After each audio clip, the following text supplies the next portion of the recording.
ನಮಸ್ತೆ. 10/2/2025 ಸೋಮವಾರ. ಈ ದಿನದ ವಿಶೇಷಗಳನ್ನ ನೋಡೋಣ. ಗ್ರಹಸ್ಥಿತಿಗಳು ಚೆನ್ನಾಗಿದೆಯಾ ಮಗು ಊಟಕ್ಕೂ ಅಂತಂದರೆ ಅಷ್ಟೊಂದು ಚೆನ್ನಾಗಿಲ್ಲ ಅಂತಲೇ ಹೇಳಬೇಕು. ಆದರೆ 9 ತಿಂಗಳು ಮುಗಿದು 10ನೇ ತಿಂಗಳು ನಡೀತದೆ ಅಂತಂದರೆ ಏನೂ ಮಾಡೋಕ್ಕಾಗಲ್ಲ. ಪರ್ಟಿಕ್ಯುಲರ್ ಡೇಟು ಪರ್ಟಿಕ್ಯುಲರ್ ಟೈಮಲ್ಲಿ ಮಾಡುವಂಥದ್ದು ಸೂಪರ್ ಆಗಿರುತ್ತದೆ. ಆದರೂ ನಮ್ಮ ಟೈಮು ಚೆನ್ನಾಗಿರಬೇಕು. ಮುಂಚೆನೇ ಪ್ಲಾನ್ ಮಾಡಬೇಕು. ನನ್ನ ಹತ್ರಲೆಲ್ಲ ಬರುವವರಿಗೆಲ್ಲ ನಾವು ಹೇಳಿರ್ತೀವಿ 3 ತಿಂಗಳು 4 ತಿಂಗಳಲ್ಲಿ, ಅಂದರೆ ಹೆಣ್ಮಕ್ಕಳು 3 ತಿಂಗಳಾಗಿದೆ 4ನೇ ತಿಂಗಳಾಗಿದೆ ಕನ್ಸೀವ್ ಆಗಿ ಅಂತಂದರೆ ಆ ಟೈಮಲ್ಲಿ ಬಂದುಬಿಟ್ರೆ ನಾವು ಹುಡ್ಕೋಕ್ಕೂ ಬೇಕಾದಷ್ಟು ಚಾನ್ಸಸ್ ಸಿಗುತ್ತದೆ. ಏನೂ ಮಾಡೋಕ್ಕಾಗಲ್ಲ. ಇವತ್ತು ಗುರುವಿಗೆ ಲಾಭದಲ್ಲಿ ರಾಹು ಮತ್ತು ಶುಕ್ರನು ಕೂತಿದೆ. ಆದರೂ ಶುಕ್ರನು ರಾಹುವ ಹಿಡಿತದಲ್ಲಿ ಕೂತಿದೆ. ಹಂಗಾಗಿ 6ನೇ ತಾರೀಕು 15ನೇ ತಾರೀಕು 24ನೇ ತಾರೀಕಲ್ಲಿ ಹುಟ್ಟಿದವರೆಲ್ಲ ಶುಕ್ರ ಶಾಂತಿ ಮಾಡಿಕೊಳ್ಳಿ.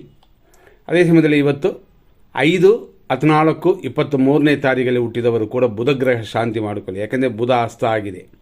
ಆಸ್ಟ್ರೋನ್ಯೂಮರಾಲಜಿ ಪ್ರಕಾರ ಇದು ಬೇರೆ ವಿಷಯ. ಸಾಮಾನ್ಯವಾಗಿ ನೋಡುವಂಥದ್ದು ಬೇರೆ, ಆಸ್ಟ್ರೋನ್ಯೂಮರಾಲಜಿ ಬೇರೆ. ಇವತ್ತಿನ ತಿಥಿ ತಗೊಂಡ್ರೆ ತ್ರಯೋದಶಿ ತಿಥಿ. ತ್ರಯೋದಶಿ ಸಂಜೆ 6:57:27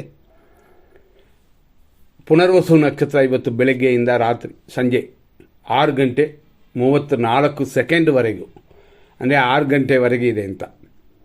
6 ಗಂಟೆಯವರೆಗೂ ಅಶುಭವಾಗಿದೆ. ಹಂಗಾಗಿ ಎಲ್ಲ ಕಾರ್ಯಗಳಲ್ಲೂ ಸ್ವಲ್ಪ ಹೆಚ್ಚಿನ ಗಮನ. ಆ ನಂತರ ಪುಷ್ಯ ನಕ್ಷತ್ರ ಬರುತ್ತದೆ. ಹಂಗಾಗಿ ಇವತ್ತು ಸಾಯಂಕಾಲ ಮೇಲೇ ಶುಭವಾಗಿರೋದು ದಿನ. ಈ ರೀತಿ ನೋಡಿದ್ರೆ ಸೂರ್ಯೋದಯ 6:44 ವೃಶ್ಚಿಕ ರಾಶಿಗೆ ಇವತ್ತು ಸಂಜೆಯವರೆಗೂ 6 ಗಂಟೆಯವರೆಗೂ ಚಂದ್ರಾಷ್ಟಮವಿದೆ, ದೋಷವಿದೆ. ಆ ನಂತರ ಧನುಸು ರಾಶಿಯವರೆಗೆ 6 ಗಂಟೆಯವರೆಗೂ ದೋಷವಿದೆ. ಇವತ್ತು 2 ನಕ್ಷತ್ರ, ಒಂದು ಪುನರ್ವಸು, ಒಂದು ಪುಷ್ಯ, 2 ದೇವಗಣ ನಕ್ಷತ್ರ. ಇವತ್ತಿನ ವಿಶೇಷ ಪ್ರಕಾರ 6:44 11:56 ಮಿಥುನ ರಾಶಿಯಲ್ಲಿ ಚಂದ್ರನಿದೆ. ಅಂದರೆ 11:56 ಅಂತ. ಆ ನಂತರ ಸ್ವಲ್ಪ ಚೇಂಜ್ ಆಗುತ್ತದೆ. ಯಾಕೆಂತಂದರೆ ಪುನರ್ವಸು ನಕ್ಷತ್ರ 3ನೇ ಪಾದ 11:56 ಮುಗೀತದೆ. ಆಮೇಲೆ ಕಟಕ ಸ್ಟಾರ್ಟ್ ಆಗುತ್ತದೆ. 11:56 ಸಂಜೆ 6:01 ಪುನರ್ವಸು ನಕ್ಷತ್ರ 4ನೇ ಪಾದ. ಪುನರ್ವಸು ನಕ್ಷತ್ರನೇ ಆದರೂ ಅದು ಕಟಕ ರಾಶಿ ಆಗ್ಬಿಡ್ತದೆ. ಸಂಜೆಯ ಮೇಲೆ ರಾತ್ರಿ 12:06 ಪುಷ್ಯ ನಕ್ಷತ್ರ 1ನೇ ಪಾದ. ಆನಂತರ ಬೆಳಗ್ಗೆ 6:14 ಪುಷ್ಯ ನಕ್ಷತ್ರ 2ನೇ ಪಾದ. ಆನಂತರ ಪುಷ್ಯ 3 ಸ್ಟಾರ್ಟ್ ಆಗುತ್ತದೆ. ಹಂಗಾಗಿ ನಾಳೆಯೂ ಇದೇ ಪುಷ್ಯ ನಕ್ಷತ್ರವೇ ಇದೆ. ನಾಳೆ ಸಂಜೆ 6:34 ಪುಷ್ಯ ನಕ್ಷತ್ರವಿದೆ. ನಾಳೆ ಚತುರ್ದಶಿ ಇದೆ, ಅಂದರೆ ಶುಕ್ಲ ಪಕ್ಷದ ಚತುರ್ದಶಿ. ಸಂಜೆ 6:55:37 ಆ ನಂತರ ಹುಣ್ಣಿಮೆ ಬರುತ್ತದೆ. ಈ ರೀತಿ ತಿಳ್ಕೊಂಡು ನಿಮ್ಮ ಕಾರ್ಯಗಳನ್ನು ಮಾಡಬಹುದು. ಕೆಲವು ಕಾರ್ಯಗಳಿಗೆ ಇದು ಉಪಯೋಗ ಆಗುತ್ತೆ. ನೆಕ್ಸ್ಟ್ ನಾವು ನೋಡುವಂಥದ್ದು ಏನು ಅಂತಂದರೆ 100% ಕೆಟ್ಟೋದು 100% ಒಳ್ಳೆಯದನ್ನು ವಿಷಯದಲ್ಲಿ ಫಸ್ಟ್ 100% ಒಳ್ಳೆಯ ಟೈಮ್ನ ನೋಡ್ಬಿಡೋಣ. ನಾವು ಎಲ್ಲ ವಿಂಗಡಿಸಿ ಕೊಟ್ಟಿರೋದ್ರಿಂದ ಇದು ಪಕ್ಕಾ ನಿಮಗೆ ಉಪಯೋಗ ಆಗುತ್ತದೆ. ಆದ್ದರಿಂದ ಇದನ್ನೇ ತೆಗಿಬೋದು. ಮತ್ತು ಡೀಟೇಲ್ ಆಗಿ ಕೇಳಬೇಕು ಅಂತಂದರೆ ನಮ್ಮಲ್ಲಿ ಪರ್ಸ್ನಲ್ ಆಗಿ ತಗೋಬೇಕಾಗ್ತದೆ. ಇವತ್ತು ಬೆಳಗ್ಗೆ 6:44 8:09 ಶುಭ ಸಮಯ. ಬೆಳಗ್ಗೆ 9:41 AM 11:04 AM ಶುಭವಾಗಿದೆ. ಮಧ್ಯಾಹ್ನ 12:36 PM 12:55 PM ಶುಭವಾಗಿದೆ. ಮಧ್ಯಾಹ್ನ 1:46 3:15 ಶುಭವಾಗಿದೆ. ನಂತರ ನೋಡುವಂಥದ್ದು 4 ಗಂಟೆ 6 ಅಂದರೆ PM ಸಂಜೆಯಿಂದ ಸಂಜೆ 6:27 ಶುಭವಾಗಿದೆ. ಸಂಜೆ 6:59 ಮೇಲೆ ರಾತ್ರಿ 12:32 AM ಅಂದರೆ ಮಿಡ್ನೈಟ್ವರೆಗೂ ಶುಭವಾಗಿದೆ. ತಿರ್ಗಾ ನೋಡಿದ್ರೆ ರಾತ್ರಿ ಅಂದರೆ ಲೇಟ್ ನೈಟು 2 ಗಂಟೆ 6 AM 2 ಗಂಟೆ 12 ಒಂದು 6 ಕಾಲ ಶುಭವಾಗಿದೆ. ಮತ್ತು ಲೇಟ್ ನೈಟು ಅಂದರೆ 3:52 ಮೇಲೆ ಅಂದರೆ ಹೆಚ್ಚು ಕಮ್ಮಿ ಬೆಳಗಿನ ಜಾವ ಅಲ್ಲಿಂದ ಶುಭವಾಗಿದೆ.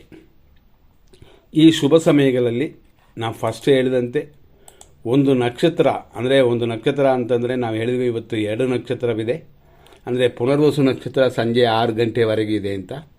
6 ಗಂಟೆವರೆಗೆ ಇರುವ ಸಮಯಗಳು ಅಂದರೆ ಶುಭ ಸಮಯ ಅಂತ ನಾವು ಕೊಟ್ಟಿದ್ರು ಕೂಡ ಮುಹೂರ್ತ ಕಾರ್ಯಗಳೆಲ್ಲ ಮಾಡೋಕ್ಕಲ್ಲ, ಸ್ವಲ್ಪ ಒಳ್ಳೆಯ ಕಾರ್ಯಗಳು ಮಾಡೋಕ್ಕೆ, ಖುಷಿಯಾಗಿರೋಕ್ಕೆ, ಮಕ್ಕಳ ಜೊತೆ ಮನೆಯವರ ಜೊತೆ ಚೆನ್ನಾಗಿರೋಕ್ಕೆ ಒಳ್ಳೆಯ ಟೈಮ್. ಮತ್ತು ಮುಂದೆ ನೋಡೋಣ. ನಕ್ಷತ್ರ ಪುನರ್ವಸು ಅಂತ ಹೇಳಿದ್ವಿ, ಇದು ಗುರುವಿನ ನಕ್ಷತ್ರ. ಪುಷ್ಯ ನಕ್ಷತ್ರ ಶನಿದೇವರ ನಕ್ಷತ್ರ. ಹಂಗಾಗಿ ಗುರುವು ಶನಿ ಸಂಧಿ ಕಾಲ ಇವತ್ತು ಅಂತ. ಹಂಗಾಗಿ ಗುರುವಿನ ಸಂಖ್ಯೆಯಾದ 3, 12, 21, 30ನೇ ತಾರೀಕಲ್ಲಿ ಹುಟ್ಟಿದವರಲ್ಲ, ಗುರುವನ್ನು ಧ್ಯಾನ ಮಾಡ್ಕೊಳ್ಳಿ. ಅದೇ ಥರ ಸಾಯಂಕಾಲ ಮೇಲೆ ಶನಿದೇವರನ್ನು ಪೂಜೆ ಮಾಡಿಕೊಳ್ಳೋದು ಅಥವಾ ಧ್ಯಾನ ಮಾಡಿಕೊಳ್ಳುವಂಥದ್ದು ಉತ್ತಮ. ಮತ್ತು ತಂದೆ ತಾಯಿಗಳಿಗೆ ಗೌರವಿಸಿ. ಇಷ್ಟೆಲ್ಲ ಇವತ್ತು ವಿಷಯಗಳು ನೋಡಿದ್ವಿ. 100% ಕೆಟ್ಟ ಟೈಮು ಅಂತಲೂ ನಾವು ನೋಡ್ತೀವಿ. ಆ 100% ಕೆಟ್ಟ ಟೈಮು ಅಂತಂದರೆ ಬೆಳಗ್ಗೆ 8:11ರಿಂದ 9:39ವರೆಗೂ ರಾಹುಕಾಲ, 11:06ರಿಂದ 12:34 ಯಮಗಂಡ ಕಾಲ, 12:57ರಿಂದ ಮಧ್ಯಾಹ್ನ 1:44ವರೆಗೂ ದುರ್ಮುಹೂರ್ತ. ಎಗೈನ್ ಅದೇ ಥರ 3:17 PM ಅಂದರೆ ಮಧ್ಯಾಹ್ನದಿಂದ 4:04ವರೆಗೂ ಕೂಡ ಒಂದು ದುರ್ಮುಹೂರ್ತವಿದೆ. ಸಂಜೆ 6:29ರಿಂದ 6:57ವರೆಗೂ ಮೃತ್ಯು ಪಂಚಕ. ರಾತ್ರಿ 12:34ರಿಂದ ರಾತ್ರಿ 2:06ವರೆಗೂ ವಿಷಕಾಲವಿದೆ.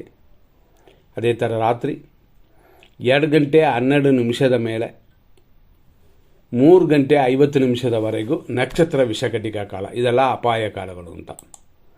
ಹಾಗಾಗಿ ಇವತ್ತಿನ ದಿನದಲ್ಲಿ ಒಳ್ಳೆಯ ಕಾರ್ಯಗಳನ್ನು ಮಾಡಬಹುದಾ ಅಂತಂದರೆ ಗುರುವಿನ ನಕ್ಷತ್ರವಾದ ಪುನರ್ವಸು ಇವತ್ತು ಅಶುಭವಾಗಿದೆ. ಆದ್ದರಿಂದ ಶುಭ ಕಾರ್ಯಗಳಿಲ್ಲ. ಹಂಗಾಗಿ ಈ ನಕ್ಷತ್ರ ಆ ನಕ್ಷತ್ರ ಆಗಿ ಬರುತ್ತಾ ಅಂತೆಲ್ಲ ಕೇಳೋಕೆ ಹೋಗಬೇಡಿ. ಸಾಯಂಕಾಲವರೆಗೂ ಶುಭವಾಗಿಲ್ಲ. ಇದನ್ನು ಮನಸ್ಸಲ್ಲಿ ಇಟ್ಕೊಂಡು ನಿಮ್ಮ ಕಾರ್ಯಗಳನ್ನು ಸ್ವಲ್ಪ ಮಾಡಿಕೊಳ್ಳಿ. ಇದೇ ಸಮಯದಲ್ಲಿ ಇನ್ನೂ ಹತ್ತಿರದಲ್ಲಿ ಬರುವ ಹುಣ್ಣಿಮೆಯಲ್ಲಿ ಶುಭಗಳನ್ನು ಹುಣ್ಣಿಮೆ ದಿನದಲ್ಲಿ ಮಾಡೋದಿಲ್ಲ ಯಾರು, ಆದರೂ ಅದು ಬೆಳೆಯುವ ಚಂದ್ರ ಅಂತಂತೀವಿ. ಬೆಳೆಯುವ ಚಂದ್ರನವರೆಗೂ ಮಾಡ್ಬೋದು ಅಂತ. 11ನೇ ತಾರೀಕರಿಂದ 12ನೇ ತಾರೀಕುವರೆಗೂ ಹುಣ್ಣಿಮೆ ಇದೆ. ಆದರೂ ಇವತ್ತಿನ ದಿನ ಸಾಯಂಕಾಲವರೆಗೂ ಅಷ್ಟೊಂದು ಶುಭವಾಗಿಲ್ಲ. ಇದನ್ನು ತಿಳ್ಕೊಳ್ಳಿ. ಈ ರೀತಿಯಾಗಿ ಇವತ್ತಿನ ದಿನವಿದೆ ನೋಡಿ. ಪುನರ್ವಸು ನಕ್ಷತ್ರದವರು ಸ್ವಲ್ಪ ತಾಳ್ಮೆಯಿಂದ ಇರಲಿ. ಸಾಯಂಕಾಲ ಮೇಲೆ ಪುಷ್ಯ ನಕ್ಷತ್ರದವರಿಗೆ ಶುಭವಾಗುತ್ತದೆ. ಅಡ್ಜಸ್ಟ್ ಮಾಡಿಕೊಂಡ್ರೆ ಖಂಡಿತವಾಗಿ ಗೆಲ್ಲಬಹುದು. ಮುಂದಿನ ಸಂಚಿಕೆಯಲ್ಲಿ ನೋಡೋಣ. ಧನ್ಯವಾದಗಳು.